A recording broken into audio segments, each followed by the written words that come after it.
આપણી સાથે પહેલાં તો અતુલ ઓટોના પરિણામો જે છે તે ખાસ આવ્યા હતા, તેના પર વધુ ચર્ચા કરવા માટે જોડાઈ રહ્યા છે અતુલ ઓટોના president finance Jitendra Adiya. Jitendra sir, once again welcome back to the show. ખૂબ ખૂબ આભાર સર સમય ફાળવવા માટે થઈને. આપની સાથે આ ચર્ચામાં હું જોડી રહ્યો છું મારા સહયોગી કશ્યપ કાચડિયાને પણ. Kashyap, good afternoon. Atul auto, પહેલાં તો નંબર્સ પ્રેઝન્ટ કર્યા અને ત્યારબાદ સર સાથે ચર્ચા શરૂ કર્યા. ગુડ આફ્ટરનૂન યસ અને ગુડ આફ્ટરનૂન સર. તો વાત કરીએ તો અતુલ ઓટોની, તો જુલાઈમાં આંકડા આવ્યા હતા અતુલ ઓટોના. જો 3 wheelsની વાત કરીએ આપણે તો ત્યાં 57% જમ જોવા મળ્યો છે. જો ઈવી વેચાણની વાત કરીએ તો અહીંયા કંપનીને -16% નેગેટિવ. મતલબ ગયા વર્ષે 535 વેચ્યા હતા, આ વર્ષે એ ઘટીને 642 થયા છે. તો અહીંયા થોડો એવો ઘટાડો જોવા મળ્યો છે. યર ઓન યર જો વધારો જોવા મળ્યો છે, પણ આ વર્ષે ઘટાડો જોવા મળ્યો છે. કુલ વેચાણની વાત કરીએ તો અહીંયા 40% જેટલો વધારો હોય છે. તો જીતેન્દ્ર સર, તમારી ઈવી વેચાણમાં તો છેલ્લા વર્ષમાં ફ્લેટ રહી છે. જુલાઈમાં વાત કરીએ તો જુલાઈમાં પણ 100%નો ઘટાડો જોવા મળ્યો છે. જ્યારે બીજી કંપનીની વાત કરીએ, બજાજ મહિન્દ્રા, એમની બધીની 3 wheelers તો ખાચી એવી વેચાઈ રહી છે ઈવીમાં પર્ટિક્યુલરલી. તો ઈવી માટે અતુલ ઓટોની શું સ્ટ્રેટેજી બની રહી છે આગળ જતા sir? Kashyapbhai, Yashbhai, thank you so much for having me on the show. સૌથી પહેલા આપનો આભાર. કશ્યપભાઈ, બહુ ઇન્ટરેસ્ટિંગ ક્વેશ્ચન છે, પરંતુ જવાબમાં અત્યારે હું એટલું કહી શકું કે સપ્લાય ચેઇનનું disruption is still going on. We are genuinely very keen, number 1, અને બહુ જ નજીકના ભવિષ્યમાં we will be able to put up good numbers for EV as well. Considering this particular reply, Kashyapbhai, as of now, we are focusing કે જે overall અમારું growth momentum છે એ અમે જાળવી રાખીએ. આપે બહુ જ ક્લિયરલી બતાવેલું છે કે for the month of July we grew by almost 40%. Overall પણ જોવા જઈએ તો 45% જેટલો ગ્રોથ છે એપ્રિલથી જુલાઈનો. વી એક્સપેક્ટ દેટ કે આ વર્ષના બાકીના 8 મહિનામાં we will be able to definitely grow up in EV numbers. ઈવીની સાથે અમારું જે કન્વેન્શનલ આઈસ વ્હીકલ છે તેમાં પણ અમારો સારો એવો ગ્રોથ થશે. જીતેન્દ્ર સર, થોડું સપ્લાય ચેઇનની તમે વાત કરી તો મને રો મટીરિયલ પ્રાઇઝિંગને લઈને થોડું પૂછવું હતું. સિન્સ ઈવીમાં તો શું છે કે મેટલના પ્રાઇસીસ જેટલા વોલેટાઇલ રહે એવો સીધો જ આપણા માર્જિનને તેની અસર પડી શકે. નો ડાઉટ તમે બહુ સરસ રીતે ડિપેન્ડ કરેલું છે, પાસ ઓન પણ આપણે સરસ રીતે કરેલું છે. તો થોડું સમજાવો કે આ ડિસરપ્શનને કઈ રીતે આપણે મેનેજ કરી રહ્યા છીએ, અને સાથે સાથે મેટલ પ્રાઇસીસની વોલેટિલિટી માટે આપણે શું કોઈ ફર્ધર પ્લાનિંગ સર? યશભાઈ, અત્યારે definitely there is a challenge. Cost pressure is definitely on. માર્કેટમાં જ્યારે પણ પોસિબિલિટી હતી ત્યારે we tried to pass it out, and I should not shy away to tell you that as of now we are just growing at a rapid speed, અને we would like to definitely see that કે numbers are maintain. હવે વાત કરીએ સપ્લાયની તો definitely ઘણા બધા જે vendors છે એમની સાથે રેટ કોન્ટ્રાક્ટ, એમની સાથે negotiation, quantity as well as price negotiation is going on. And thankfully, yes, the vendor team is quite seasoned અને અતુલ ઓટો સાથે ઘણા ટાઈમથી જોડાયેલી છે. Half of the price, obviously, they are going to bear, and wherever there is a possibility, we will pass it out. પરંતુ આની સાથે overall I can understand કે the question goes towards bottom line. તો with incremental numbers અને સારા પ્રોડક્શનથી we will be able to compensate the fix cost as well. તો sir, તમે વાત કરી કે કોસ્ટને તો તમે ફિક્સ રીતે આપી શકશો કે પાસ ઓન કરી શકશો. તો આપણે વાત કરીએ તો Q4 ટુ FY26ની, તો ત્યારે આપણે ઓપરેટિંગ માર્જિનની વાત કરીએ તો 11.5% જેટલું ઓપરેટિંગ માર્જિન હતું. જો હું ગયા વર્ષની પણ વાત કરું 2023-24, તો ત્યાં 7-8% ઓપરેટિંગ માર્જિન હતું, જે વધીને 2025-26માં 10% અને 11%ની આજુબાજુ પહોંચ્યું હતું. પણ લાસ્ટ ક્વાર્ટરની વાત કરીએ તો Q1 FY27માં આ પાછું ઘટીને 7.72 આવી પહોંચ્યું છે.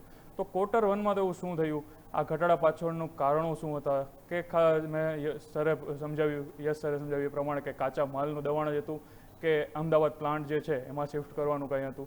તો આગળના ક્વાર્ટરમાં શું ગાઈડન્સ મળી રહ્યો છે કે આ માર્જિન પાછું 10 ને 11% સપાટી આવશે કે કઈ રીતે જોવા મળશે? નું પ્રેડિક્શન કરવું કશ્યપભાઈ અત્યારે થોડું મુશ્કેલ છે. That is number 1. So I will not be giving any guidance. પરંતુ આપના જે ક્વેશ્ચન છે એમાં એના બે ભાગમાં જવાબ હશે. ખાસ કરી અને ઘણા બધા electronic component which are Bing imported from out of India, તો ઓબ્વિયસલી કોસ્ટ પ્રેશર અને સિવાય જે કરન્સી ફ્લક્ચ્યુએશન છે that has also dented overall pricing. That is number 1. સાથે સાથે મેં તમને જે મારા આની પહેલાના પ્રશ્નના જવાબમાં જણાવ્યું કે as of now we are trying કે અમે વેન્ડર સાથે પણ થોડું પ્રાઇસ નિગોશિએશન કરીએ અને આગળના ક્વાર્ટરમાં what I can tell you best is કે we will improve from this point onwards.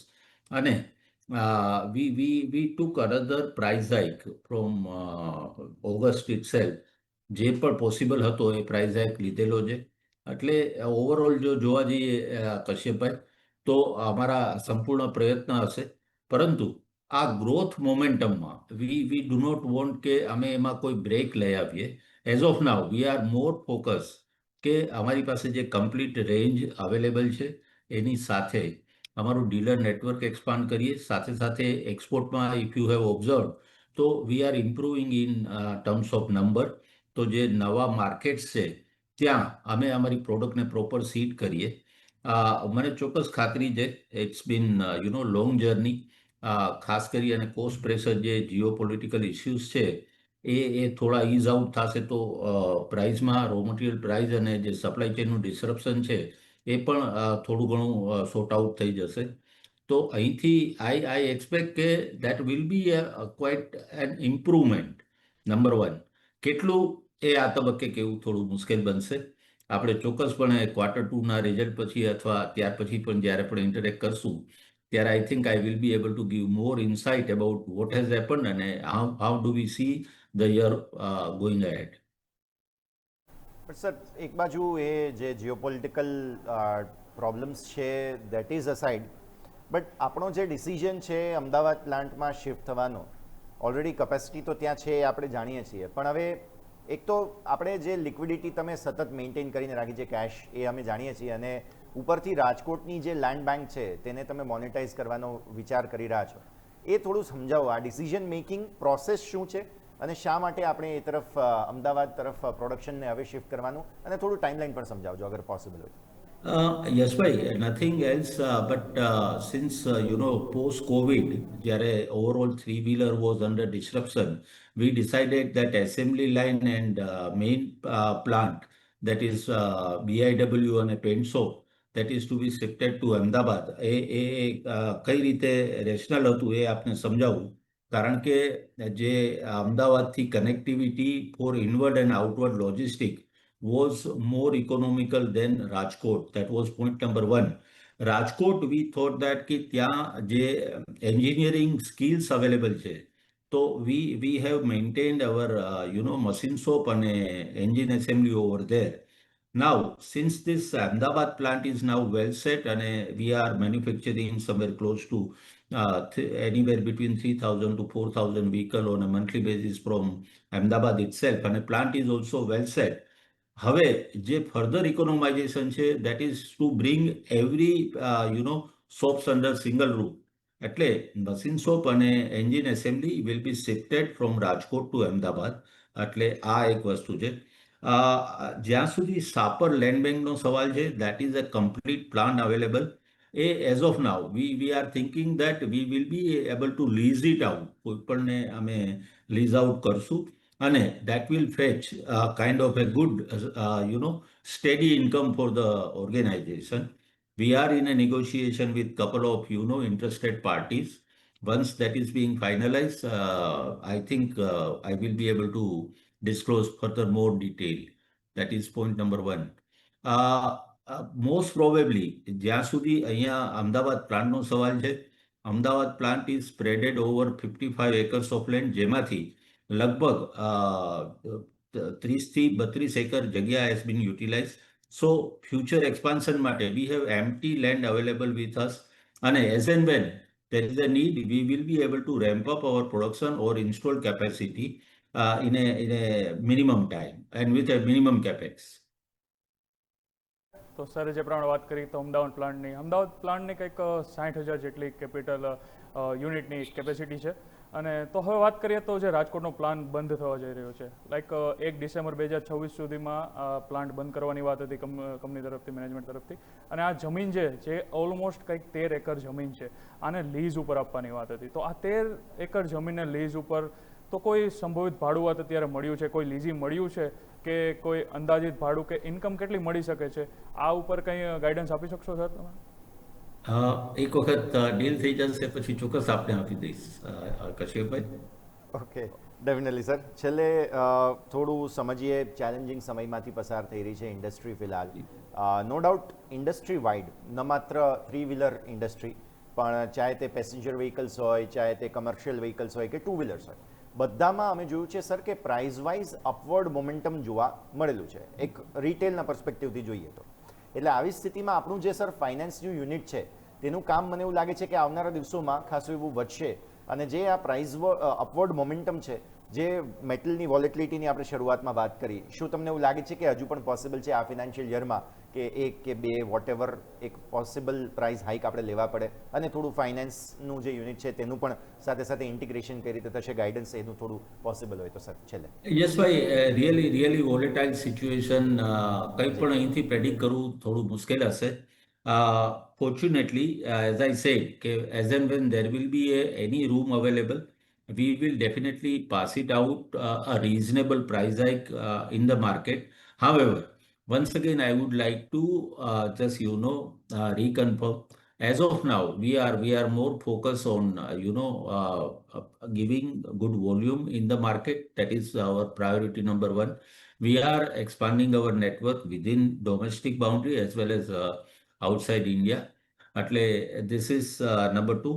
Fortunately, આપે યશભાઈ ઇનિશિયલ રિમાર્કમાં જે મેન્શન કરેલું છે, we are able to manage our working capital finance quite efficiently.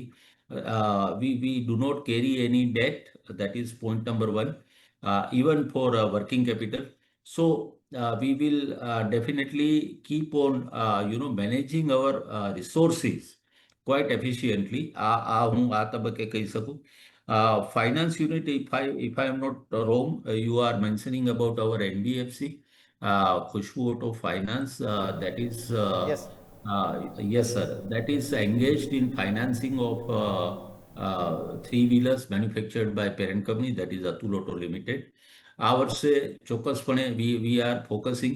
As of now, we are working at 60 locations. Atul ઓટોના જે પૂરા dealer network છે, 200થી વધારે એમના touch point છે. પરંતુ Khushbu auto finance is operational at 60 location. We expect કે આ વર્ષમાં થોડા વધારે અમે લોકેશન વધારશું. સાથે સાથે જે એનપીએ છે એમાં પણ અમે ઘટાડો કરવાની કોશિશ કરી રહ્યા છીએ. અને અત્યાર સુધી જે પહેલા 4 મહિના છે, we got a positive result. I expect કે ગયા વર્ષ કરતાં we will definitely have a better growth momentum. Not only for Atul Auto but Khushbu Auto Finance માટે પણ. ઓકે, તો સરે તમે કીધું એ પ્રમાણે કે ફાઇનાન્સમાં પણ ખાસું એવું છે. તો તમે જે પહેલાં વાત કરી કે એક્સપોર્ટનું ગ્રોથ, તો લાસ્ટ જુલાઈ 2026માં એક્સપોર્ટમાં 40% અરાઉન્ડ કંઈક ગ્રોથ જોવા મળ્યો છે. જો ડોમેસ્ટિકની વાત કરીએ તો ત્યાં પણ 28% જેટલો કંઈક ગ્રોથ જોવા મળ્યો છે. અને અતુલ ઓટોની વાત કરીએ તો નેપાળ, આફ્રિકા, લેટિન અમેરિકા આવા 20થી વધુ દેશોમાં આમની હાજરી અમારી જોવા મળી છે. તો કયા એવા દેશો છે જ્યાં કંપની વધારે હવે એક્સપાન્ડ કરવા જોઈ રહી છે, અને કયા એવા કન્ટ્રી છે જ્યાંથી વધારે ગ્રોથ જોવા મળી શકે છે સર? કશ્યપભાઈ, ભારત સિવાય there are 36 કન્ટ્રીઝ કે જે લોકો 3-wheeler યુટિલાઇઝ કરે છે. ખાસ કરીને એશિયન કન્ટ્રીઝ છે, આફ્રિકન કન્ટ્રીઝ છે અને લેટિન અમેરિકન કન્ટ્રીઝ છે. આ બધા કન્ટ્રીઝમાંથી જેમ આપણે મેન્શન કરેલું છે, અમે 20થી વધારે કન્ટ્રીમાં already we have created our footprint. The first attempt is to get stabilized volume or consistent volume from these particular countries. અને ત્યારબાદ અમે ચોક્કસપણે નવા જે કન્ટ્રીઝ હશે એમને એપ્રોચ કરશું. કન્સિડરિંગ અત્યારે જે મેઇન માર્કેટ દેખાઈ રહ્યું છે that is Latin American countries અને African countries. તો આવતા 2 કે 3 વર્ષ સુધી અમારું ફોકસ ત્યાં લેટિન અમેરિકન કન્ટ્રીઝ અને આફ્રિકન કન્ટ્રીઝમાં રહેશે. સાથે સાથે એશિયામાં લાસ્ટ યર વી opened up Sri Lanka, another good market, બહુ ક્લોઝ બાય માર્કેટ છે, ભારતની નજીક જની માર્કેટ છે અને ખાસું એવું વેચાણ છે 3 વ્હીલરનું. તો ડેફિનેટલી અમારી બધી પ્રોડક્ટ સાથે વી વિલ ટ્રાય કે અમને ત્યાં પણ એક રિઝનેબલ ઓર ડિસન્ટ માર્કેટ શેર મળે. વન્સ અગેન સર, બહુ જ સરસ રીતે તમે આ તમામ જાણકારી આપી છે. ખૂબ ખૂબ આભાર સર, સમય ફાળવીને અમારી સાથે જોડાયા. And we wish you all the best in this challenging atmosphere. તમે જે રીતે રોબસ્ટ નંબર સર ઓલરેડી જાળવી રાખ્યા છે, આ જ પ્રકારનું પરફોર્મન્સ સતત જાળવી રાખો એવી શુભકામનાઓ. Thank you Yashbhai, thank you Kashyapbhai. Thank you sir. Thank you sir.